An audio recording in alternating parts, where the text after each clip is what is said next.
Turkish President Recep Tayyip Erdogan. In July, Turkey signed a deal with Somalia. It started deploying ships to Somalian waters and troops on the ground. It was a clear pressure tactic to get Ethiopia to back away from the Somaliland port deal. Talks were launched simultaneously. They were called the Ankara process, and for a while they looked to be headed nowhere. The first two rounds didn't solve the problem. A third round, initially scheduled for September, was delayed. Negotiations seemed to be at an impasse, and Ethiopia was steadily making its port dreams a reality. In fact, there was a major breakthrough on Tuesday. Somaliland launched an Ethiopian clearinghouse at Berbera port. Ethiopia was on the verge of starting trade operations, but then yesterday, Turkey convened the meeting in Ankara.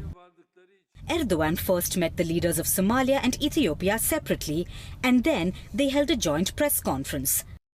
In one aspect, it's a conclusion because it stops on the differences that we had in the recent times. Ethiopia and Somalia are two neighborly countries, and they have mutual interests in cooperating together and building a prosperous future of both our two countries and our two people.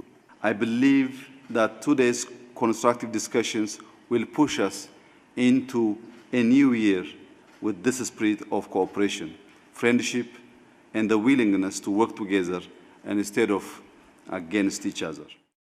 Somalia and Ethiopia have agreed to work together. Ethiopia will get sea access through Somalia. They've agreed to begin technical negotiations by the end of February and conclude the talks 4 months after that. All this will be overseen by Turkey. This is a major win for Erdogan. It's a relief for Somalia, and it gives Ethiopia what it wanted: sea access.